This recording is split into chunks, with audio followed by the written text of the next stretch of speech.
오늘 우리가 함께 볼 하나님의 말씀은 출애굽기 26장 15절로부터 30절에 있는 말씀입니다.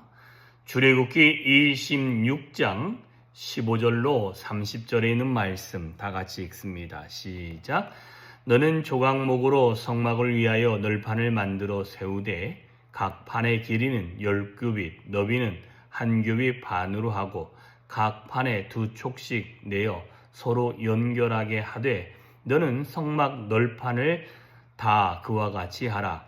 너는 성막을 위하여 널판을 만들되 남쪽을 위하여 널판을 20개를 만들고 20 널판 아래에 은받침 40개를 만들지니 이쪽 널판 아래에도 그 2촉을 위하여 2 받침을 만들고 저쪽 널판 위에도 그 2촉을 위하여 2 받침을 만들지니라.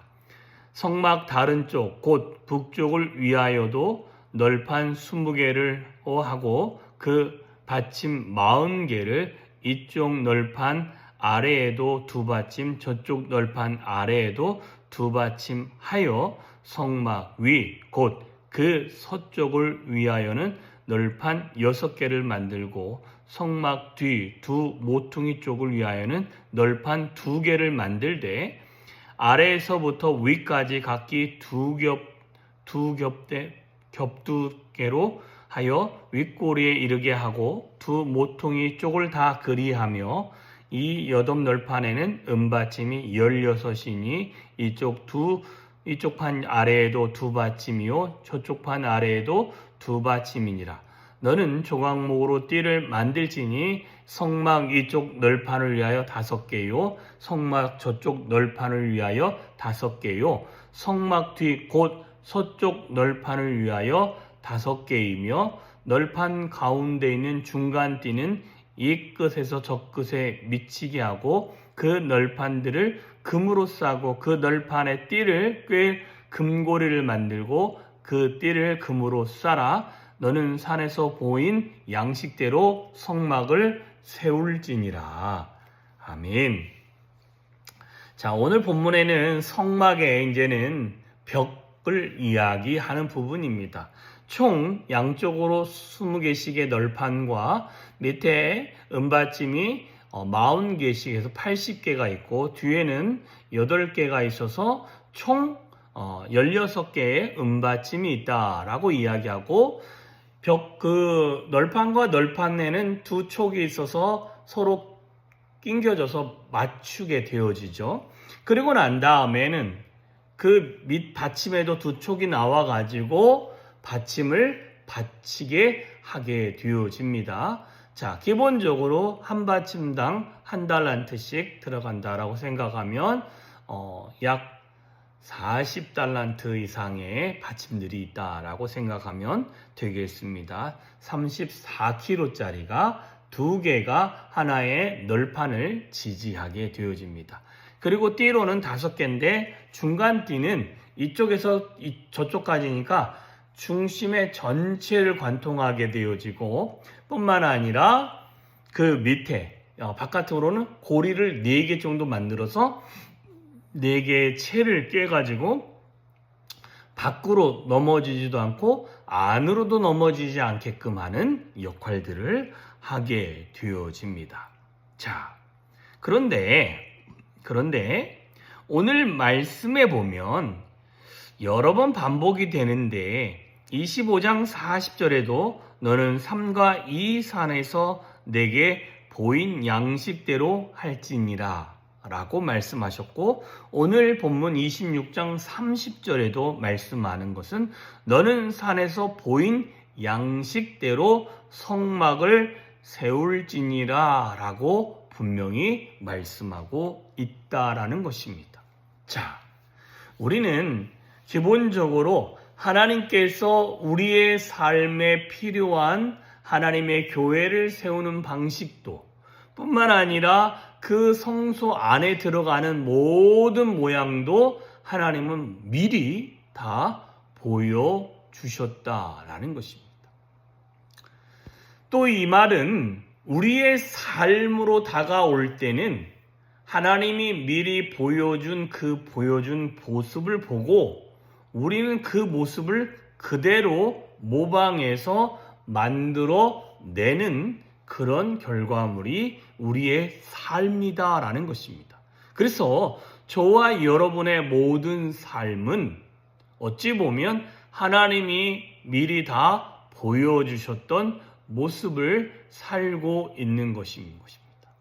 혹 저와 여러분의 삶에 성막이라는 것 전체를 보여줬음에도 불구하고 그것을 보지 못한 사람처럼 살아가고 있다면 우리는 다시 한번 우리의 삶을 조정할 필요가 있다라는 것입니다.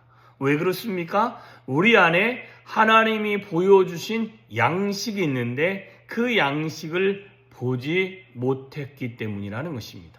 그런데 이 하나님이 보여주신 양식을 우리가 미리 보고 하나님 어떻습니까? 라고 물어보고 너무 이거에만 치중하게 되어지면 신비주의에 빠질 수도 있고 아니면 우리가 하나님의 뜻을 구한다고 하면서 다른 사람보다 조금 더 예언의 말씀을 듣는 것처럼 보여질 수도 있겠지만 우리에게는 하나님께서 미리 성경에 있는 66권의 말씀으로 우리 가운데 우리의 삶이 어떤 삶을 살아가야 될지 미리 다 알려주셨기 때문에 우리는 말씀을 탐독하면서 말씀 안에 하나님의 말씀을 우리가 조금 더 주의 깊게 기울이기 시작하면 하나님께서 우리의 삶에 어떤 삶을 살아야 할지를 분명하게 제시한 모든 삶을 우리 가운데 알려주고 계신다라는 것입니다.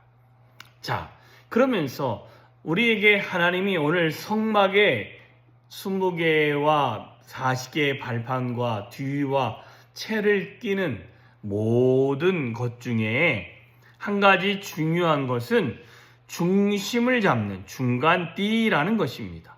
중간띠는 이 끝에서 저 끝에 미치게 하고 라고 말씀합니다.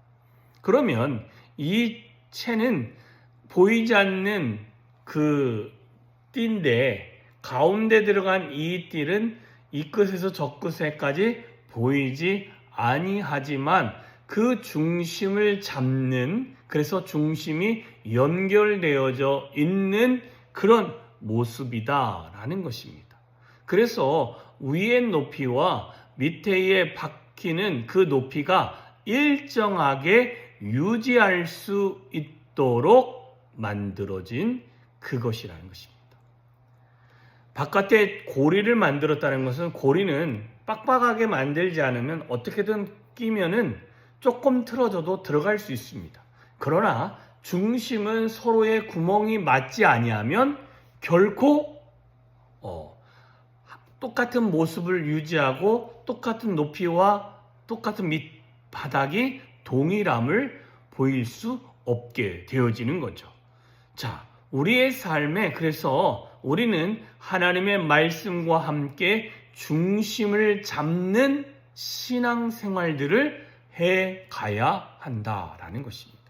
중심이 바로 잡히지 아니하면 우리는 하나님의 뜻과 하나님의 방법과 하나님의 인도함들을 우리는 놓치면서 살아갈 수 있게 되어지고 하나님께서 미리 보여준 양식이 있음에도 불구하고 내 중심이 하나님으로부터 멀어지면 내 뜻에 내 소견에 옳은 대로 행동하는 사사기 시대의 모습들이 우리들 안에 있을 수 있음을 시사하고 있습니다. 자, 그러니 우리는 우리의 삶에서 중요한 부분이 중심을 잡고 그 중심을 잡은 대로 하나님께서 우리에게 미리 보여주셨던 그 양식들을 우리의 삶에서 하나님의 뜻이 우리의 삶에서 이루어질 수 있도록 매일매일을 하나님과 동행하며 살아가야 될 줄 믿습니다. 저와 여러분에게 하나님은 많은 것을 요구하시는 것처럼 보이지만 미리 우리가 어떻게 살고 하나님의 뜻이 무엇이고 하나님의 거룩함이 무엇이고 하나님의 전능함이 무엇이고 하나님이 소명 주심이 무엇이고 하나님 앞에 헌신하는 자는 어떻게 헌신해야 될지 미리 다 알려주셨습니다. 우리는 그 걸음을 뒤쫓아가는 자이며 그 걸음을 뒤쫓으면서 하나님의 인도함을 받는 자임을 잊지 않고 오늘도 살아갈 때 하나님의 은혜가 저와 여러분의 삶에 차고 넘치게 될 줄 믿습니다. 오늘도 그런 하나님을 만나는 하루가 되어주시고 중심이 주님께 향하는 하루가 되어주시기를 주님의 이름으로 축원합니다. 기도하겠습니다. 참 좋으신 하나님 아버지 감사합니다. 하늘아버지의 놀라운 은혜가 오늘도 우리의 삶에 차고 넘치기를 소망합니다. 하나님, 우리가 하나님 안에서 중심을 잡는 자가 되어지게 하시고 하나님의 인도함을 받는 자가 되어지게 하시며 하나님의 거룩함이 드러나는 삶이 되어질 수 있도록 주여 은혜 위에 은혜로 더하여 주시옵소서. 뿐만 아니라 하나님께서 우리에게 미리 보여주셨던 하나님의 그 모든 설계도 같은 모든 인생의 삶을 우리가 확인하면서 하나님의 인도함을 받아가는 자가 되어지게 하시며 하나님의 거룩함을 드러내는 자가 되게 하시며 하나님의 전능함을 드러낼 수 있는 우리들이 되어질 수 있도록 주여 은혜 위에 은혜로 더하여 주시옵소서. 오늘도 복된 하루입니다. 하나님 우리에게 은혜를 더하여 주시옵시고 하나님이 우리와 동행하여 주시고 하나님의 사랑과 은혜가 차고 넘칠 수 있는 한 날이 되어질 수 있도록 주여 함께하여 주시옵소서. 놀라운 하나님의 은혜가 우리 가운데 충만히 임하기를 소망하며 예수님의 이름으로 기도하였사옵나이다. 아멘.